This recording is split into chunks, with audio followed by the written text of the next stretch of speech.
Good evening, everyone. My name is Actuate, and I'll be presenting on smog and air pollution. So I used to live in a city called Fitchburg out in Massachusetts on the East Coast. And out there we have very nice weather, trees and vegetation. But the most important thing we don't have is smog. I didn't realize how much smog there was until I came back from a trip there during Christmas. And underneath the plane, you could see a large amount of black and brown air just hovering over the city. This is what led me to search up what were the main contributors to all this smog and the effects it has on our bodies and ways we can limit or mitigate its effects. So the first thing I saw when I was looking for it was the main contributor is car emissions. And if you really think about it, cars make sense because many people, traveling long distances, a lot of smoke would be released. So in 1970, California passed the Clean Air Act so that they could regulate and all the machines that produce dangerous emissions and create strict rules so that they could be followed. This is why many cars have to go through a smog check, although many people find methods to avoid it. Other main contributors are big industrial facilities that produce smoke and use large amounts of energy, heat and power generators like oil and coal power plants, and high use of energy in residential cooking, heating, and lighting.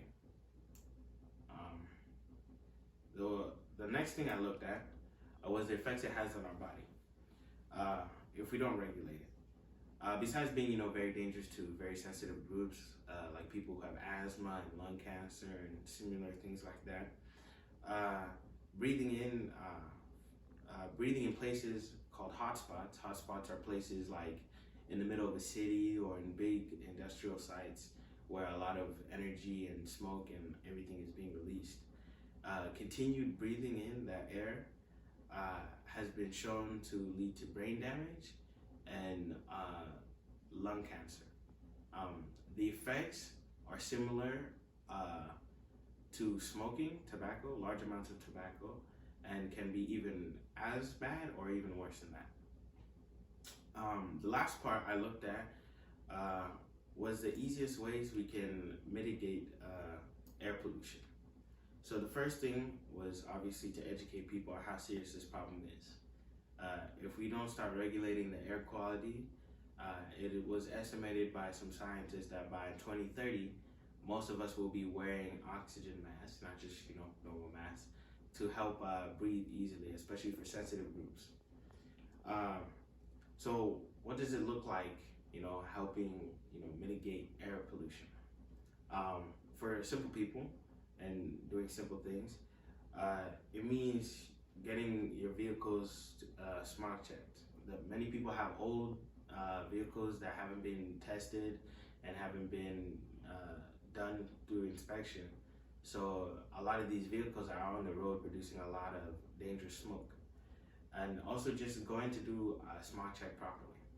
Other ways are buying, electric cars or appliances that use a limited amount of power so that we're not overusing all our resources. Another one is conserving your trips. Instead of going to the store 3 or 4 times, you can go once and make sure you get everything you need and just, limit travel or carpool and things like that.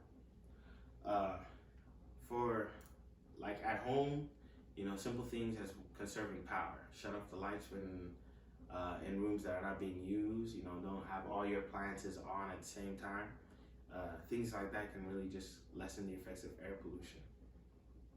If we can do this, it is estimated that in the next 40 years, the air will be all cleared and, we'll be able to breathe normally and the climate and everything will change.